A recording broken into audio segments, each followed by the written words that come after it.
Darren was a good player. I like Darren Bent, and I get on from Ipswich.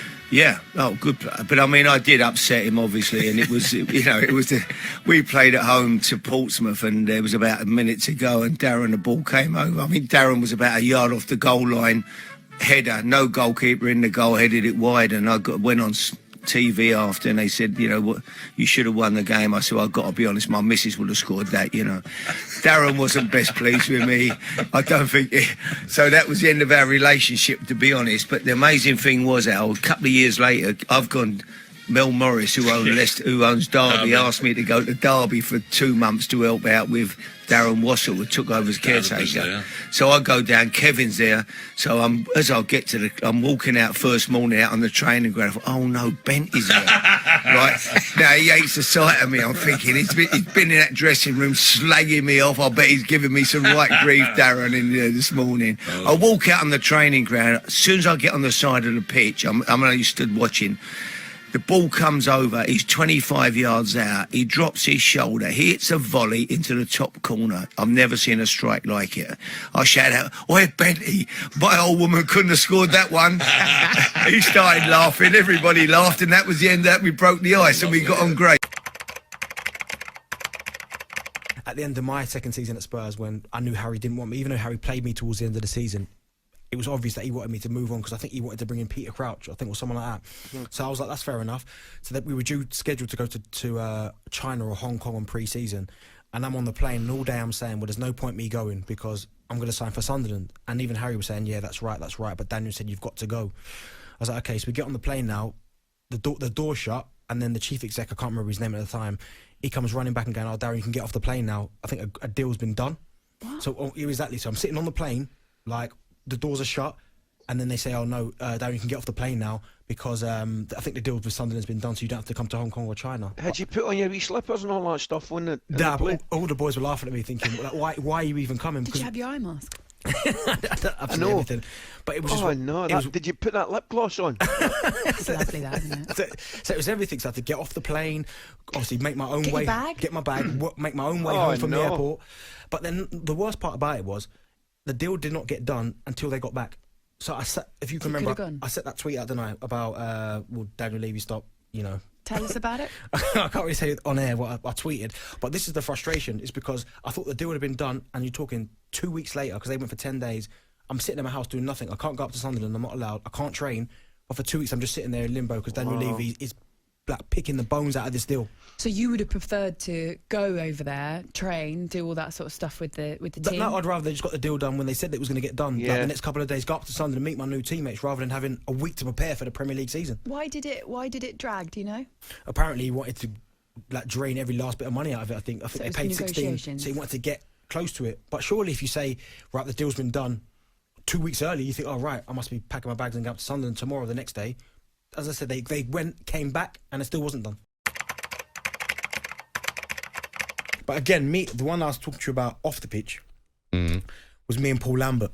Now, obviously, you know about my relationship with that guy. You're not a fan of his? At all, right? Can I ask, if he phoned up now, yeah, or if he was on, let's say he was on White and Jordan, or H&J, yeah, right? And then they finish and we come in and Lambert was in, what would you say? Would you speak to him? All right, we'll pass him. You wouldn't even speak to him? No. Oh, right, okay. It was one of them where... Well, he's here. Paul, if you could... Yeah, come in. It was one of them, right? This is what happened. So, all throughout the season, this is when I was at Villa, all throughout the season, when we play an away game, so if you're, say you're from Manchester and we play Manchester City, once that game finishes, as long as we're not on it on the Sunday, you can leave straight from the stadium. Right. And that's because it's round. I live round the corner. It's pointless going back to Aston Villa. Right, so you can go to your family. Okay. We play Fulham, right? We got beat, weren't great. So, and he took me off for a reason. I don't know what it was, but he took me off, right? So I left, we was in London. I left straight from the stadium. You didn't ask him? Didn't ask him. Left straight from the stadium and went into London. Okay. Can I ask, sorry, just ask. 90 minutes is blown, you've gone into a dressing room, everyone's there, or you've gone early? No, I've gone in, got showered, listened with everyone else, the game's finished. Go back into the dressing room. Right, okay. Have the debrief, shower. Fine. Then I left, right?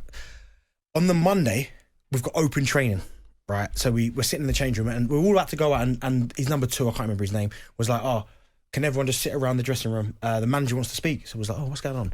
So he comes in and he's got a face of thunder on him. And at this stage, you had no idea? No idea, no warning. And he's like to me, he's going, right, lads, poor result of the weekend. I expect better than that. Our standards are better than that.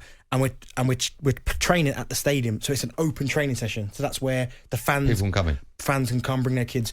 So he's going, yeah, it wasn't good enough, rah. And then he goes to me, and you, points to me, goes, and you think it's all right to disrespect your teammates and leave the game early and all that without telling anyone on all this. So if that had been a rule, I would have gone, all right, I made a mistake. But because he'd been doing it, people had been doing it in Manchester, everyone had been doing it all Liverpool, the time. Wherever we were, people were doing it. It was almost like he was making a point to come to me. So I stood up and went, well, no, hold on a second. Stood up. Went, hold on a second. You can't say that to me, because people's been doing that all up and down the country. This is not a rule. And he went, I expect better from you. I went, I just told you that if it was a rule, I wouldn't have done it. So it went back and forth for ages arguing. When you say, could people see this? Everyone's sitting around the dressing room. Yeah, but not members of the public. No. This is just in the dressing room. Okay. And then it was probably from that argument we had there, that's when the relationship just went, and that was it. Do you think he did that on purpose? I don't know what his problem was. I've done a podcast with Ian Wright. You love Wright. We all love Wright. Legend. Right? And he talks a similar story about him not getting on with Bruce Rioch. And I just wonder if, from the minute a manager turns up at a club, or a player for that matter, if the manager's got preconceived ideas about that player and he's thinking, I just don't want him at the club anymore.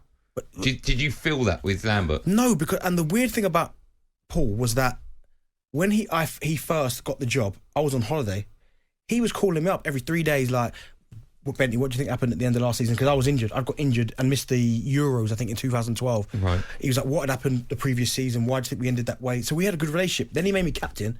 Then all of a sudden, changed. Over nothing? Nothing. Over nothing. Do you think it's something, but you just don't know? I have no idea. I know he didn't like... I remember he asking me about cars that players were driving.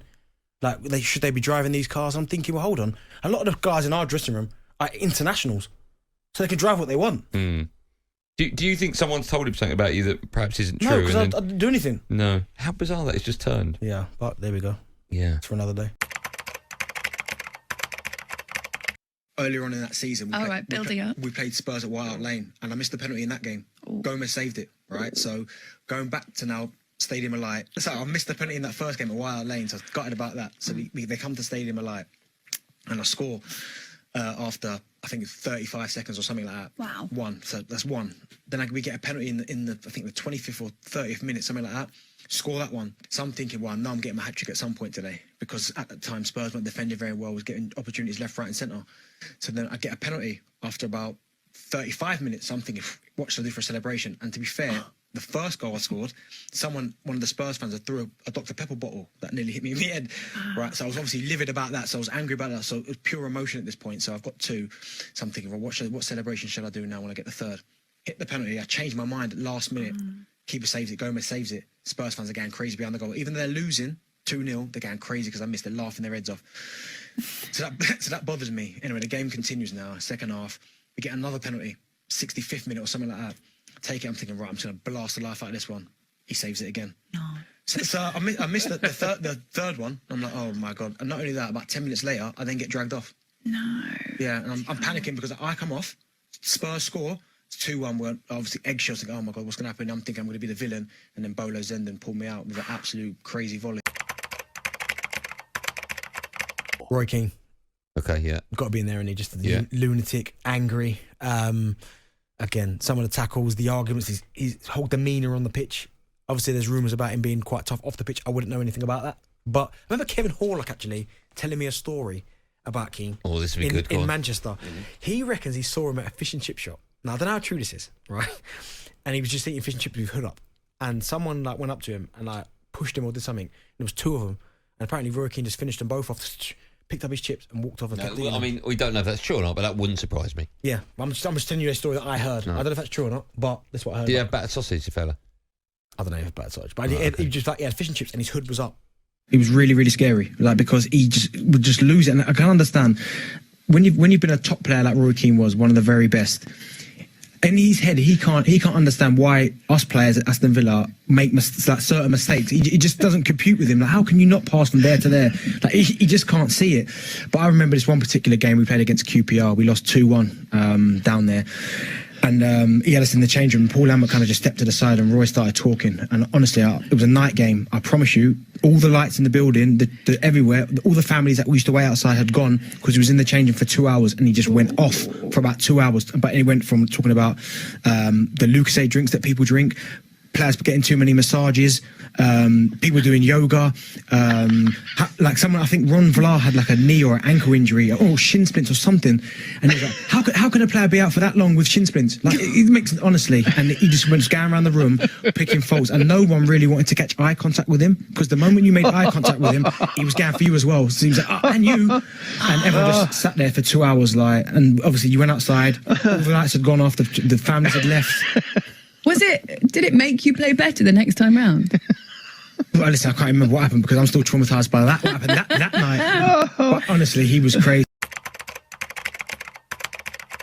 Listen, I think there's some great players. You said there some fantastic players, and you're right. Probably they could have got more out of them tournaments, but I know it was a golden generation for us. But if you look around the world at some of the other squads, I can fully understand how England didn't win anything. Yeah, they have some of the best players, but if you look at some of these squads, like the French squad, Argentina, Italy, Brazil squad around that time, I just think they were better players than we had in this country, and unfortunately that's why we never got anything done. And that's no disrespect to England, because you're right, Rio Ferdinand, Lampard, Gerrard, all superb players, but when you look at some of the squads around the world, even I didn't even mention Spain, you just think, I can understand how they didn't win. There's always a lot made, Darren, isn't there, of the conflict between the teams and the fact that it was segregated and it was very tribal within the teams in the Premier League. Fergie didn't want them socialising, didn't want them being friends with each other, that sort of thing. Do you think there's a lot of truth to that? Because you do hear the players that were involved come out. You know, Rio said that as well. Yeah, I'd agree. I mean, certainly the squads that I was in, it was maybe a little bit more separated, a little bit where you had little groups. But when I look at the England team now, they're all together. They kind of interact, and it was a little bit like that. And maybe that did hinder them a little bit in terms of the rivalry between, you're right, the Chelseas, the Arsenals and their Liverpool's, Uniteds. There was a bit of rivalries. But again, even if you take that aside, you go to the 2006 World Cup and you look at some of the squads. The England squad was brilliant. They had some best players in there. But you look at Brazil's squad, for instance: Dida, Cafu, Lucio, Roberto Carlos, Gilberto, Juninho, Kaká, Ronaldinho, Ronaldo, Robinho. Do you know what I mean? That's strong in itself. How strong is that? That's a difficult team to beat. Because it seems like to me that when we had our golden generation, so did everyone else. Do you know what I mean? They were their best players as well. So I mean, listen, but as I said, that's no obviously disrespect to that England team and that generation. But I just think at the time on the planet, they were better players. Sven gave you your England debut. Yep. What was it like going into that team? What was Sven like? So my feelings on Sven are a bit mixed. Yeah, but tell us about those feelings. So obviously I was fantastic. He put me in the squad, gave me my debut, but, Cheers, mate. but obviously left me behind for the 2006 World Cup. But he seemed genuine enough as a person. I don't remember him ever getting too rattled, if I'm honest. I remember him just being quite calm. He seemed to have the respect of the players. And yeah, do you know what? Because he didn't really say much. It's not like he was a Capello who was like, you could tell he was just obviously his management style, and all that stuff. But he was just kind of like quite calm, just let you get on with it and go from there. Maybe he was a bit too relaxed. Do you know what I mean? Would that be up there with perhaps one of your bigger disappointments in your career, not going to that tournament? Well, not going to a major tournament would be 100%, especially when you feel like you've done all you can. That season there, I scored 22. Then the 2010, I scored 25. Don't go to another major tournament. It's just one of them where I think after that happened, and then I think it was the next Euros, I get injured. I'd played every qualifier, I get injured, don't make that tournament. It was just one of them where you start going, you know what, it just wasn't written in the stars for me. It wasn't supposed to happen. Do you know what I mean? It's just the way you have to look at it. Do you always sort of end up holding a grudge for those managers, the likes of Sven, that you feel like held you back? Not that manager. There's some out there that, I do. Which ones? No. But there are some there that I would walk past in the street and not say one word to. But Sven, I wouldn't. At the end of the day, listen, that England manager's job is stressful. It's tough. Do you know what I mean? You see how many managers go bald after 2 weeks in that England job. So for me, any England manager, I wouldn't hold a grudge because I know how tough that can be. Did you find out that you didn't go to 2006 on Sky Sports News? See, this, kind of, because I'm pretty sure back then, I know I spoke to Sven on the phone, he phoned me and told me that wasn't going, but I'm not quite sure if beforehand, you know when it's like they're breaking, they're trying to find out who's going to be in, who's going to be out. I'm pretty sure I saw on Sky Sports News saying, we're hearing reports that Jermaine Defoe and Darren Bent have not been selected. And so when you got the phone call, you were like, So I kind of knew it was coming, which is it's quite hard to take, but when it happened the second time, I dealt with it like, okay, well, it's happened again. Like Get your on with it. girlfriend dumping you over text rather than calling you up. Yeah, do it to my face. Do you know what I mean? It's one of them. But no, yeah, he phoned me up and just said, "Oh, listen, you've done very well this season, but I'm not going to take you," and that was it. What's the most amount of trouble you've ever got in during your playing career? Great question. And what did you do? There's one particular time I got in trouble. I was at Ipswich, youngster. Yeah. And I like to buy quite a crazy stuff. So like I bought I had a BB gun before, and I also had a crossbow. And this one particular time, I was desperate to just let it off. Yeah. So I brought it to training one day, right? And we finished training, and I wanted to see how far it would go. So basically, I went out to the back when everyone had gone in. Well, I thought everyone had gone in. And Big Shefki Kuchi, apart from one-eyed Jack, as he's now known, Big Shefki Kuchi was doing his rehab on the far pitch. I didn't see because I fired it and it landed about 5 yards away from him. I got absolutely hammered by the manager. It missed him by about 5 yards. How far did it go? Oh, it must have been a good 70 yards. But I fired it because if you fire it upwards, so it came down slowly. It came down, but obviously I just didn't see that Shefki was still doing his rehab. Wow. Imagine the shot killed him. Okay, let's not go down that road. But imagine I hit him then. Yeah, hit him. Went for his thigh or something. Yeah.